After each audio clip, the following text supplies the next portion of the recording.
Welcome to the Early Edge. It is Friday, and you know what that means. It means it's BPE Friday. No coach, he's on PGA Tour Live, so I am the captain now. And we got to look back before we look forward. So let's take a look at the recap screen from yesterday. I miss mine, but the whole community, Early Edge in 5 and Early Edge at 10 right now, really picked me up. Looks like 8-4, a very, very solid day for the brand entirely there. So really happy about that, but I'm even more happy that I get to host BPE Friday. You know why? Because I get to introduce with the music the stars of the show. So let's get started right now. Let's bring them in. Let's bring everybody in, and let's celebrate BPE Friday.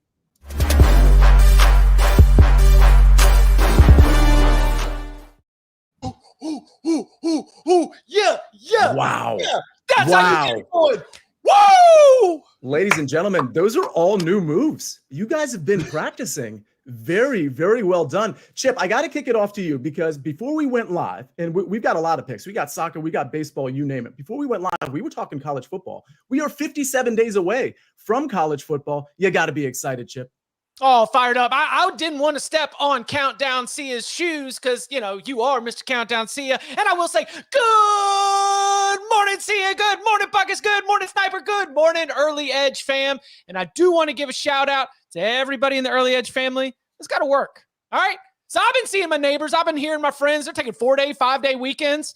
Your boy will be on the college football news desk on Saturday, July 1, just holding it down. So to anybody that's out here working on this holiday weekend, salute to you. We'll get these winners for you.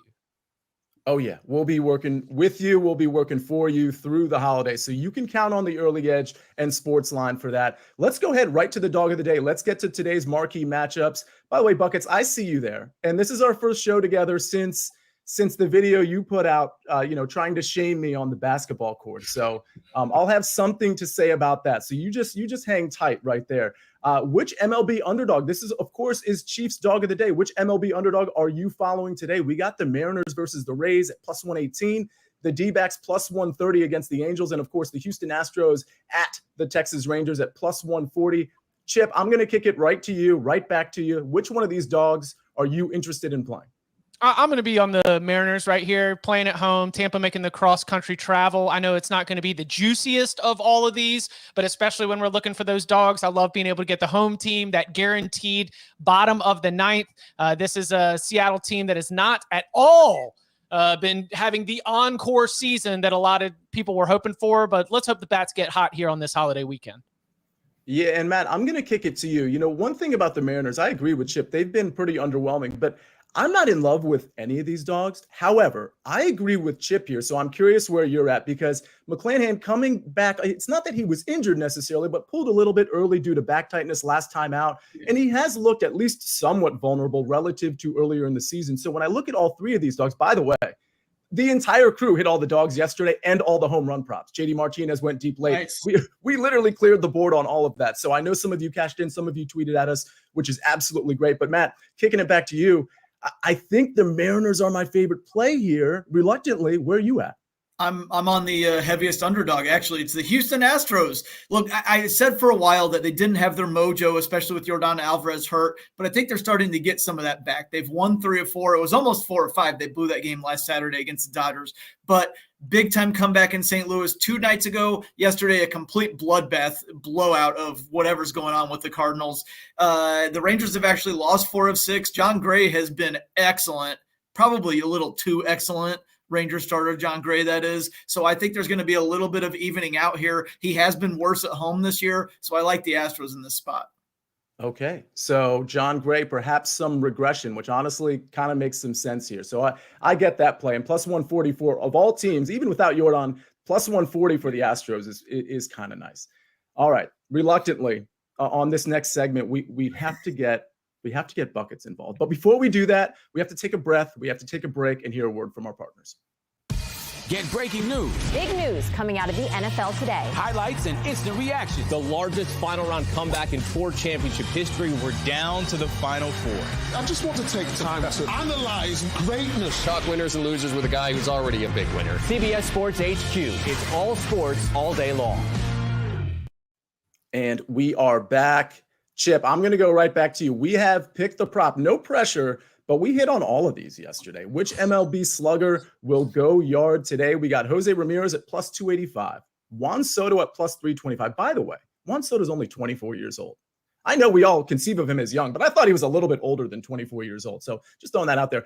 Luis Robert Jr. plus 350, who I know Buckets is keenly familiar with, as he called Robert's last home run, which was on this very show, which was pretty great. But Chip, I'm going to start with you. Which one of these three are going the yard today? Look, there's two sides to this, but I need to consult. Can I consult? Yes. Sniper, what is our weather report looking like for Wrigley Field here with this 2:20 p.m. Eastern time first pitch? I actually didn't look, so I don't know. Okay. So the only thing I looked at was Cincinnati to make sure that the coast was clear for Soto. So okay. Sorry, I don't know. Well, it sounds like it's Juan Soto. Sounds like that's the answer, counselor. We want to be going there. So I was going to say Jose Ramirez, but a lot of that was going to be the fact that Cleveland's on the road and it's a nice afternoon game. We don't get afternoon games on Fridays. This is a little bit of a weird schedule where Thursday was the loaded day games instead of Wednesday. Friday, we don't normally get that. And look, I enjoy being able to catch that rare Friday game, so I want a little piece of it. So I would say Jose Ramirez, but it sounds like the much smarter, sharper baseball expert might be leaning in the direction of the Padres slugger.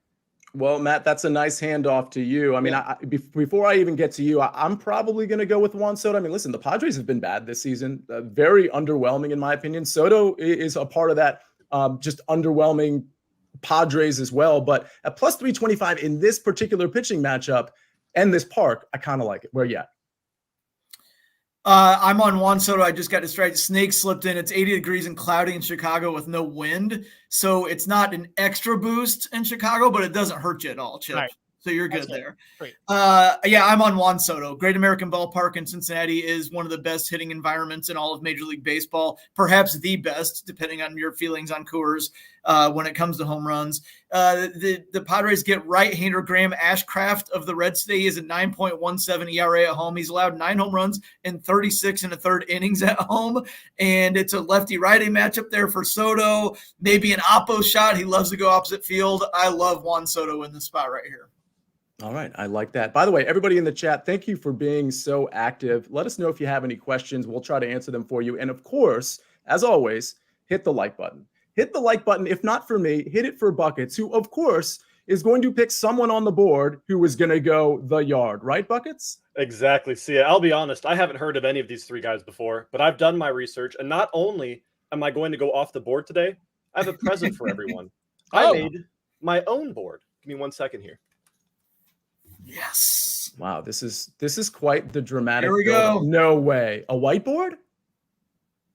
There we go, baby. I can't hear everyone because my headphones are off. We're not going with Jorge Soler or Jole Soler or the coach. We're going with my boy Fernando Tatis Jr. sitting at plus 280 currently. I just found out this guy existed this morning, and the reason we're backing him is because I used to have a pet turtle named Fernando.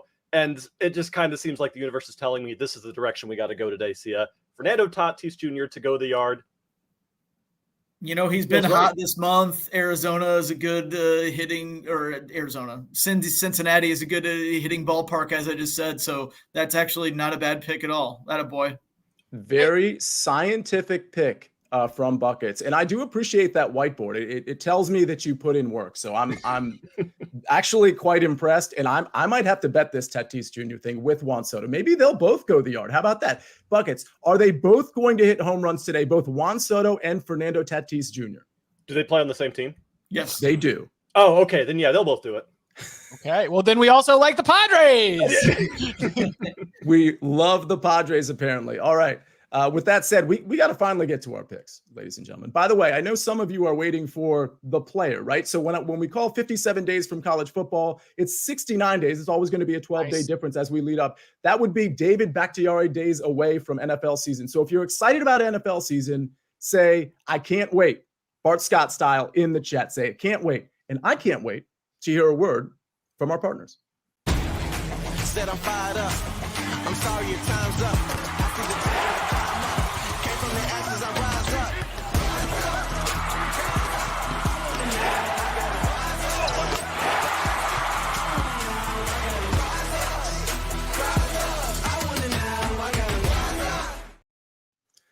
we are back with some picks finally. And I want to just go ahead and get mine out of the way. We actually have a couple of golf picks as I'm seeing right now, and we're concentrated really on the same guy with two different picks. So we'll get to that when we get to Chip Patterson's pick. But let me go ahead and give my pick out. I've got Aaron Ryan minus 130. That's later this afternoon. I think it's a 12-12 start. So you literally have 2 hours to get this in. Aaron Ryan minus 130 over Alex Noren. Now, coming into this tournament, I wasn't huge on Aaron Ryan, but I probably should have been because his metrics are really speaking to me across the board with the putting, off the tee, on approach. He's been very good, and he was very good yesterday as well. I will say this about Alex Noren. He was pretty good his last time out on the PGA Tour, or I should say last time we saw him at the U.S. Open. The metrics kind of turned around for him, and he looked like the old Alex Noren.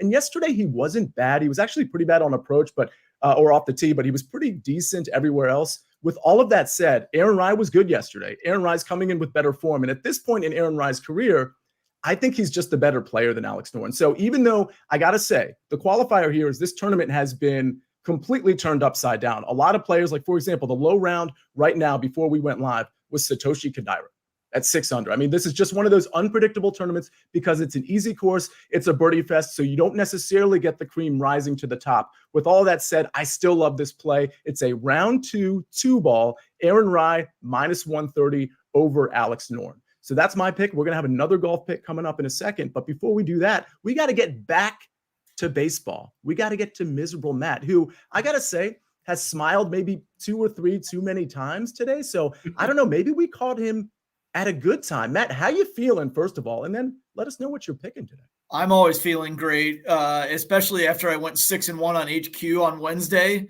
Yeah. So I'm gonna get a little pat on the back there. One of the ones I hit on, I had Shohei Ohtani over 1.5 total bases, and he tripled in the first inning. It's always good when you get those out of the way like that, isn't it? Mm-hmm. I'm going back to the well with Ohtani today. I'm going to go Ohtani over 1.5 hits plus runs plus RBI. You can get that on DraftKings. If you want to go total bases elsewhere, I'm good with that. If you want to split off a run and RBI, I'm good with that. The basic gist is Shohei Ohtani is on another level. He's always on another level, but he's on another level for him right now. In his last 24 games, he's hitting .419 with the slugging percentage over 1,000. That's 24 games, 7 doubles, 3 triples, 14 home runs, 28 RBIs, 25 runs. Again, that's in his last 24 games. He has hit this specific prop 17 of his last 19 games. So it's time to get on and ride this wave right now. I know he's facing a lefty. He's matchup proof at this point, though. He's actually slugging .595 against left-handed pitching this year. And it's not like this guy's going to it's Tommy Henry. It's not like he's going to throw a complete game or anything like that for the Diamondbacks. So I love Ohtani in this spot. Also, to go back to Cincinnati, when we mentioned earlier, we like Juan Soto on the home run prop, and we said, we like the Padres. I like the Reds too. I love the Reds at home. They're still hot. I know they lost 2 in a row against the Braves, and then they lost against the Orioles on Monday to make it 3 in a row, but they bounced back. They won 2 straight against the Orioles. They are on fire offensively. They're averaging 5 runs a game at home this season. It's 5.6 runs per game this month, no matter where they play. Last homestand, they scored 41 runs in 6 games. They were over 4.5 every single game in their last homestand. That's the line today. It's 4.5 runs. They're facing Seth Lugo of the Padres, who is a mediocre starting pitcher. Not bad. Averages about 5 innings per start. The Padres bullpen's been mediocre this month. They've had a few meltdowns. So I really like the Reds to get 4.5, over 4.5 here, probably pretty quickly. I'll tell you what, we're looking at home run props on the San Diego side, and we're looking at a Reds team total over 4.5. I'm not asking you to give out a play specifically or officially, I should say, Matt, but it does seem like you might also be at least leaning to the over. Over. I'd be fine with that too. The only reason I didn't go for the whole game over is, especially with Ashcraft for the Reds, who's been really bad. I just don't feel like I can trust the Padres as a whole. But then again, I didn't pick the Reds because Ashcraft's on the mound and maybe the Padres blow up. They're just so unpredictable. I would rather just stick to the Red side and say they're a lot more consistent and a lot more of a sure thing here for me. Let me ask you something real quick, Matt.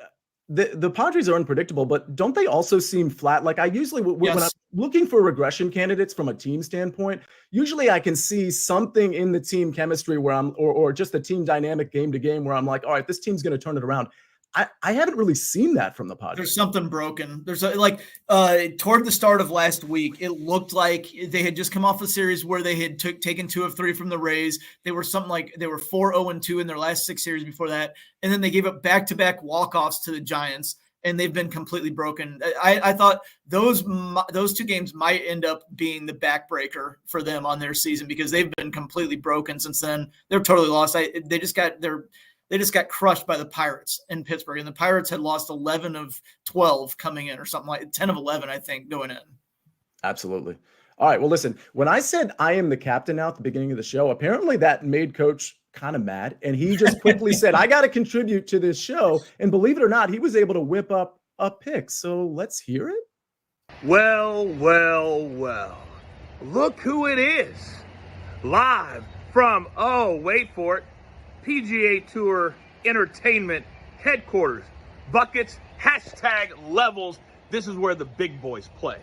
Did you all really think I was going to let you do Big Pick Energy Friday without me? Oh, no. I got one play, and see ya. My apologies for ruining your flow. We're going to go Chris Kirk. Round 2, DraftKings, -120 over Ben On. Had a really solid first day on Thursday, but Chris Kirk is trending. He has won this season on the PGA Tour. Ben On, the last few weeks, not playing all that well. So one big play, -120. I'll see all of you at the pay window. Buckets, get out of the way. Your next level, #next level soccer and golf capper has spoken. Counselor, back to you. #shots fired buckets. Wow. That was pretty intense. He actually fired a couple shots your way. I don't even think he knew I was on the show today.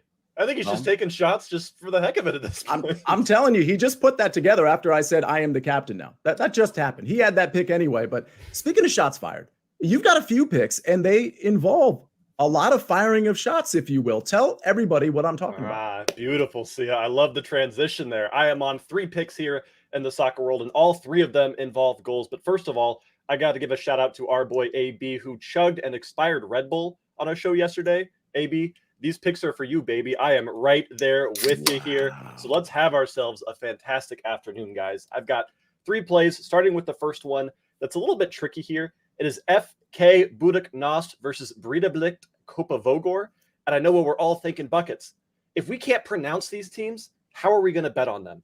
And let me just tell you, this is exactly how we're going to bet on them. We're going to take both teams to score here at -150, and we're going to be okay with the juice because this juice is worth the squeeze. This is a Champions League qualifying match, and it is a single leg elimination. It's not one of those 2-leg matches where they spend the first leg kind of dancing around and playing defense and not doing anything. No, both of these teams have 90 minutes to decide whether they are going to compete in the Champions League qualifiers or whether they're going to go home. I expect a lot of goals in this game, and the -150 does not scare me away. Then for our second pick, we are going for a beautiful match in the Latvian Versliga. We have Riga versus Rigas. We've got singular versus plural in a matchup between the 2 best teams in Latvia, and it's really not even close. These are the only 2 teams that matter in the Versliga, and these are the 2 teams that have been dominating all season long. In their combined 38 matches played, these teams have lost a total of a single time. Both teams are averaging over 2.2 goals scored per game by themselves. And while they do have incredible defenses, it doesn't always matter because their offenses are just that good. Once again, both teams to score at -105. I am taking that all day in this Rigas derby here. And then finally, for our third and final pick, we've got a matchup between Waterford FC and Finn Harps FC in the Ireland First Division. And this is a bit of a fun one, because this is one of those games that's just, it's going to be ugly here. This is a match that these 2 teams have played 3 times in the past 18 months. And the scoreline was 4-0 Waterford, 4-1 Waterford, and 7-1 Waterford. Waterford is on an entirely different level, as we have one of the best attacking teams in Ireland taking on one of the worst defensive teams in Ireland. So we're just going to go for goals here. Not over 1.5, not over 2.5, over 3.5 goals here, sitting at -110, Sia. And that's #levels, coach. Wow. He fires back. He fires back. Very, very impressive. And he's chugging the Red Bull, because everybody in the chat was like, hey, man, thought you were going to chug that thing. And He's coming through big time. Chip, speaking of coming through big time, I got to say in the chat, there was a lot of people asking about a particular 3-ball as it relates to Aaron Ryan. I'm curious, do you have anything to say about that? Oh, oh, oh, oh, oh, oh, oh, oh, oh, the Rye stuff. Yes, this is going to be a spot where we are going with Aaron Ryan. And man, it makes me feel so good when I get to hear that the counselor, one of the sharpest golf handicappers I know in this entire world, that he is dialed in on the same guy that I'm dialed in on. And it's because we love what we saw from Aaron Ryan in round 1. 6 birdies, 1 eagle. You know, if you're going to win the Rocket Mortgage, you got to fill up that birdies or better bucket. And he did it. Just 1 bogey, but it was on the par 3 11th. He missed the green, kind of scrambled a little bit trying to put it back together. I'm not concerned. No, again, shout out to Sia as he's sitting here sponsoring my take, but I heard him talk about off the tee and putting on the First Cut podcast with Rick Gaiman at the beginning of the week. I understand that that's going to be something you want to gravitate towards, and Aaron Rye was great with that. And boy, I am not intimidated by what I saw from David Lipsky. Lost strokes all over the board. 4 bogeys, just 1 birdie. Lost nearly 3 strokes putting. That's not good. Brian Stewart, bad off the tee. 3 birdies, 5 bogeys. I just don't think that David Lipsky or Brian Stewart's got that dog in them. I think they're pulling out their cell phone at the turn, and they're making sure that they've got their travel arrangements lined up. Meanwhile, Aaron Rye knows, based on the scoring that we are seeing this morning, that he's got to go low if he wants to keep up in this championship. So we got it at -110 at Caesars. Aaron Rye 3-ball over Lipsky and Stewart. I love it, everybody. Welcome to the Aaron Rye Show. And listen, let's bring up the recap screen because we've got a lot of picks here. I've got Aaron Rye -130 over Alex Noren. And then we got Chip, Aaron Rye in a 3-ball over David Lipsky and Brian Stewart. That's at -110. Mine's at -130. Again, mine's at 2-ball. The coach chimes in with another golf bet. Chris Kirk -130 over Ben On. I fully endorse that pick as well. And then we got the sniper, Matt Snyder, Ohtani over 1.5 hits, runs, and RBIs at -125. And the Reds team total over 4.5 at -130. There could be some fireworks in that one, folks. Buckets. Budiknos versus Bridebelic, BTTS, both teams to score at -150. Riga versus Rigas, both teams to score at -105. And Waterford versus Finn Harps over 3.5 at -115. Ladies and gentlemen, I got to say, it was a full show. It's an honor to host BPE Friday. I will be back with you maybe on Sunday, as Coach is still going to be on PGA Tour Live, and you'll get your regular show on Saturday morning as well. You'll get EE and 5 later today, but that's all the damage we can do today. So, or at least on this show, that's all the damage we can do. So what do we do next? You've got your marching orders. Yes. Let's take all of these tickets straight. It's over here to the pay window for Chip Patterson, for Buckets, for miserable Matt Snyder, and for Jake on the 1s and 2s and 9s and 10s. I am the counselor, and we rest our case.